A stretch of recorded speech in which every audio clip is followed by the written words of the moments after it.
What's good guys, Haben here, back with another solo video. Today I will be ranking my top 10 favorite Naruto backstories. Backstories are one of the best ways to give characters more depth and to make them more interesting, of course if done right. And Naruto is definitely known for making outstanding backstories. And let's kick it off with our honorable mentions. In no specific order, starting with Neji. This backstory definitely isn't as tragic as the ones coming up, but it had me feeling a certain way for my guy Neji. Even though Hyuga, he was discriminated against by his own kind and told he'll never be able to achieve anything in life because of the family he was born into. They also put a customary curse seal on his head so that whenever he stepped out of line, they'd punish him with shocking pain. And although Neji was a strong and talented individual, they didn't care and treated him like dirt. Next, Kabuto. What they did to Kabuto was downright dirty. Raised in an orphanage, they took Kabuto away to fight in the war. He missed his orphan mother a lot, so they'd show him pictures of her to make him feel more at home. But they kept changing the picture of her each time to the point where he didn't even recognize her and killed her in the midst of battle, which is wild. Tsunade's backstory was pretty sad. Bad enough she was constantly fighting in the Third Great Ninja War. After losing her younger brother to the war, she sharpened her medical skills, hoping another loss wouldn't happen in front of her eyes, just for her current lover to also pass away the same way. Sai. It's already pretty rough being an orphan, who then turned into an emotionless robot thanks to the Anbu led by Danzo. In the Anbu, he meets a guy named Shin, who helped Sai stay somewhat emotionally in check until he was forced to kill him in the Anbu training, where he then completely shut out all his emotions. And finally, Killer B. Killer B was a different case because although the village shut him out like Gaara and Naruto, making the viewers feel empathetic for him, he managed to keep his head up and continue rapping and enjoying life, although completely shunned from the village and others around him. Now that concludes our honorable mentions. At number 10, we have our first Akatsuki member on this list, Sasori. Although Sasori was on the Akatsuki and caused lots of harm, including killing Granny Chiyo and the third Kazekage, his backstory was pretty sad. At a young age, his parents didn't show him much care and attention because they were fighting in the war, until his mother and father were killed by Sakumo Hatake, Kakashi's father. After he was taken in by Granny Chiyo, he learned to cope by making puppets. Unfortunately, he didn't make many friends, so his only friends were the puppets he created, obviously showing the viewers that he's extremely lonely to the point where he's talking to inanimated objects. He seeked parental love badly to the point where his first human-like puppets were his own parents, whom he'd hug whenever he felt lonely and even slept with. Sasori felt less and less like a human as the days went on, to the point where he made himself into a puppet, saving his eternal youth and ensuring that he cannot feel any more pain from being lonely.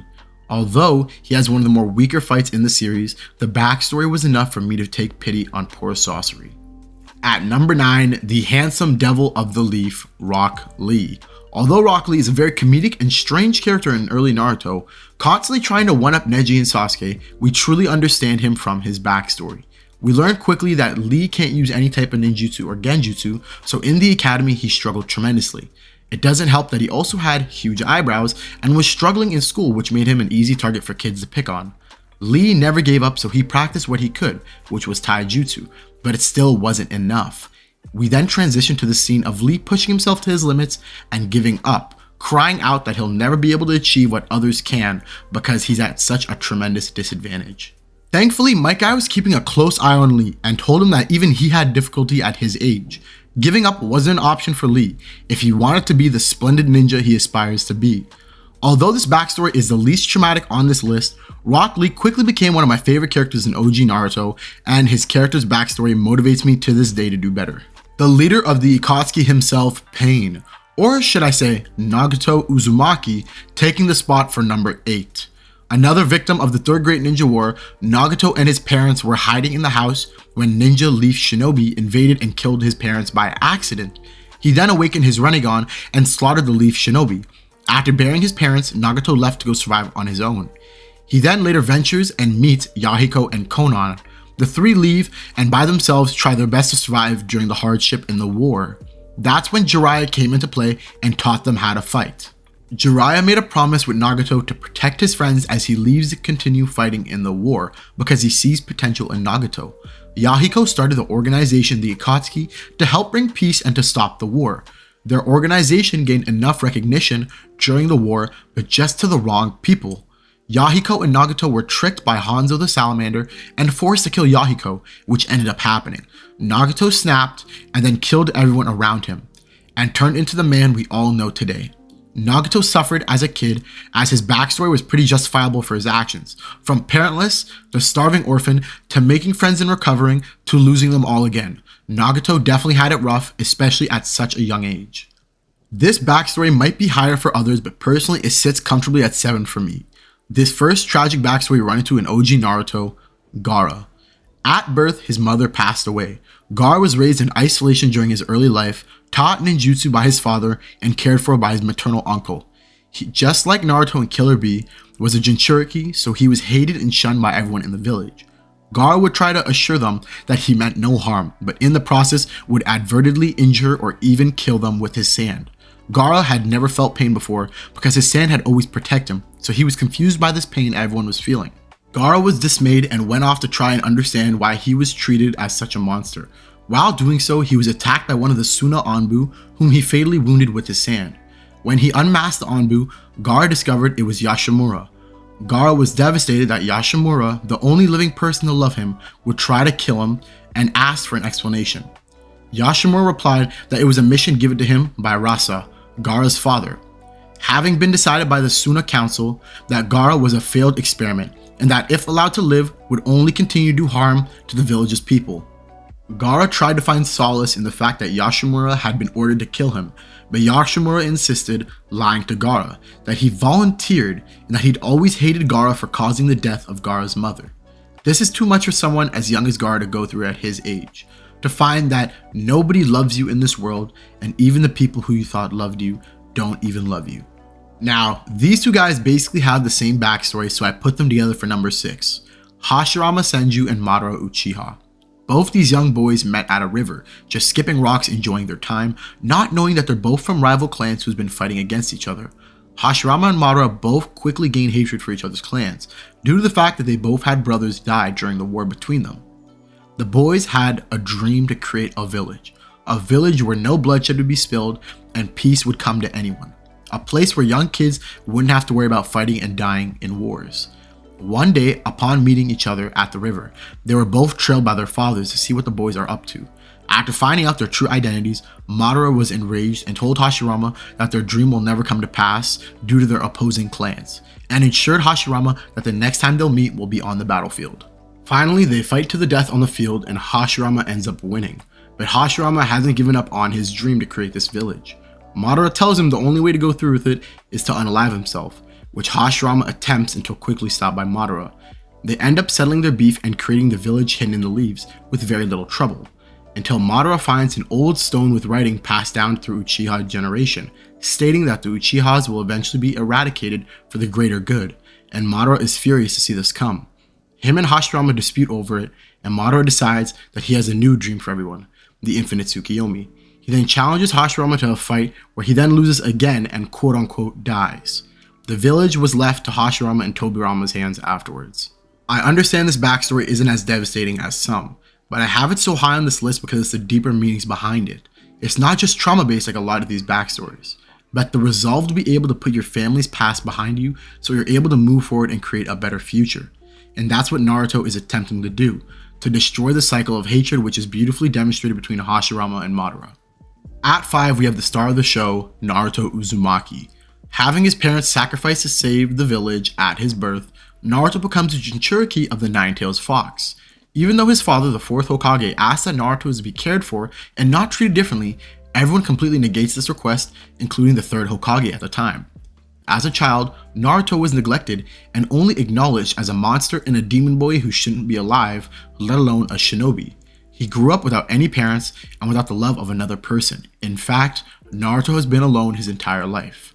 Naruto is just a young ninja who seeks recognition from his peers and dreams of becoming the Hokage, but is constantly being discouraged by everyone around him just because he's a Jinchuriki. We also get a lot of iconic scenes of Naruto being completely isolated and alone because of how different everyone treats him. Parents would even exclaim to their kids to run away and to keep the distance from Naruto, despite Naruto doing nothing wrong.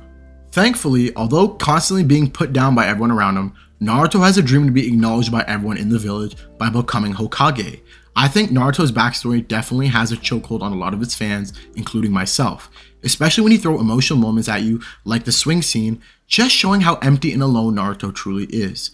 At a young age, you're very impressionable, so constantly being alone or hated towards is painful, making his backstory that much better. At the fourth spot, I have arguably one of the best written characters in the show, Obito Uchiha.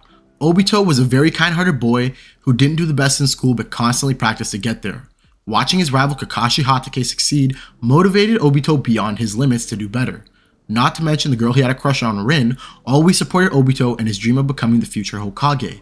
Although he didn't grow up with parents who usually motivates their kids, Obito never let that stop him from achieving greatness. His only dilemma was that Kakashi and him were always at each other's throats, which would sometimes interfere with their missions. It got so bad to the point where Obito and Kakashi lowered their guard and got Rin captured by enemies. They both attempt to get her back safely, but unfortunately Obito ends up dying in the process. But before passing, he rekindles his relationship with Kakashi by giving him a gift, one of his Uchiha eyes. Later on, we find out Obito lived thanks to the help of Madara, using Hashirama cells to bring his body to function again.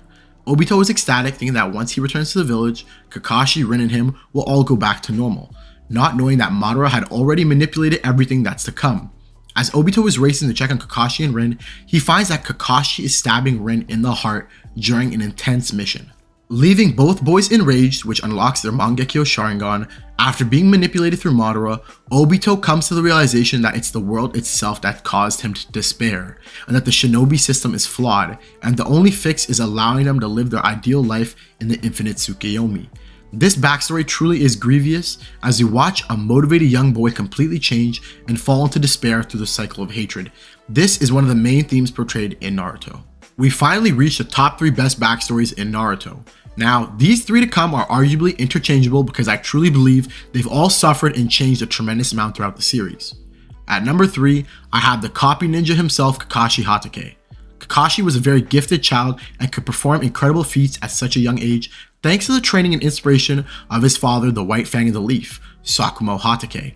But things quickly changed at the age of 5 when his ninja career started and he discovered his dad committed neck rope and unalived himself. Seeing the man you look up to and the only caregiver pass in front of you is truly traumatizing. Later, Kakashi works his way through the academy and joins his own team, with Obito, Rin, and Minato, where they all perish one by one. First being his rival, Obito, which Kakashi blames his insolence towards Obito. Then Rin, where she gets captured by the Blood Mist village and turned into the Jinchuriki for the Three Tails.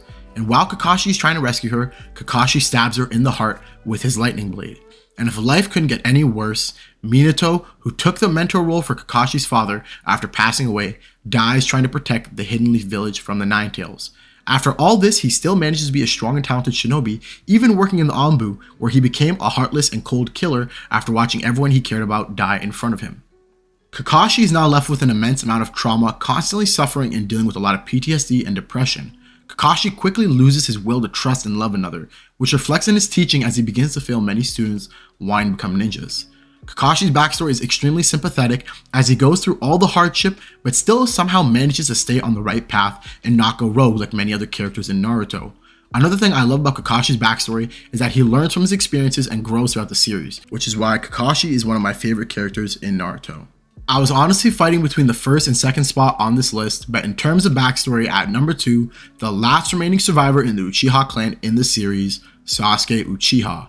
Unlike many other characters on this list, Sasuke grew up with a loving family and community. His parents constantly encouraged him and commended him for his talented skills. Even his brother Itachi was constantly caring and kind to young Sasuke, which Sasuke used as motivation, seeing that Itachi was the most skilled member in the Hidden Leaf at an extremely young age.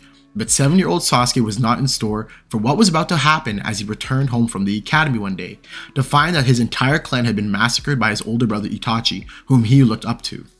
As Sasuke races home, he finds his mother and father dead at his feet, only to find Itachi standing over their bodies. Sasuke tried to get solicit help and comfort from Itachi, whom responded by using genjutsu on him to torment him with visions of Itachi murdering their family and clan. Horrified by what Itachi had done, Sasuke pleaded for an explanation, to which Itachi replied that he was testing his strength and that Sasuke is not worth killing. Before leaving, Itachi encourages Sasuke to hate him, to desire revenge, and to gain power from that. Itachi escapes after slaughtering the whole clan, but feebles Sasuke. However, I'll quote Sasuke here. Big brother, no matter how dark the path, I will forge ahead in order to kill you. No matter what, I will gain the power. This backstory creates a beautiful revenge story, an interesting and deep character, and also a great build-up to a potential fight. Sasuke's backstory makes him the man he is today and also allows him to develop stupendously throughout this series. Finally, the man we've all been waiting for, holding the spot for #1 best backstory in Naruto, possibly even fiction, Itachi Uchiha. Itachi graduated from the academy at the age of 7 and joined the Anbu at the age of 13. Itachi was the most gifted child from the Uchiha clan and a rising star. Loved by everyone for how soft-hearted and gentle he was, Itachi seemed he could do no wrong, but this quickly changed as we discover he massacred the whole clan just to test his strength and of how far he came. But this is what we are told in early Naruto. In Shippuden, we find out that Itachi's motives for killing the clan weren't his own but the leaders of the Leaf. First, we learn his best friend Shisui Uchiha had a terminal disease, and Danzo took advantage of that by trying to take his eyes. Danzo managed to get one of his eyes, but the other he entrusted to Itachi before jumping off a cliff. Shortly after, the 5 elders of the Leaf call Itachi for an important mission, to terminate the Uchiha clan. There have been rumors that the Uchihas have been scheming to overrun the Hidden Leaf for themselves, and the elders are too chicken to deal with the situation on their own. Itachi is now left with the decision to save the village or his family. Itachi chose the humane option and decided to slaughter the clan for the sake of the Hidden Leaf, which in doing so marks him as a rogue shinobi, forcing him to leave the village. Watching him cry and struggle to slaughter his own parents really show how kind and difficult this was for Itachi. Not to mention that the true reason why he didn't kill Sasuke was because he valued Sasuke's life over the Hidden Leaf villages. This backstory truly is remarkable work from Kishimoto, especially since in Naruto where it seems a lot of these characters go wrong. But Itachi was one of the few characters who stayed pure to the end, and we see this by how much he truly loved and cared for Sasuke and the Hidden Leaf village. This concludes the best Naruto backstories. If you enjoy this type of content, like the video and comment down below any changes you'd make to this list, as well as your favorite backstory in Naruto. Thanks for watching, and as always, I'll see you in the next one. Take care.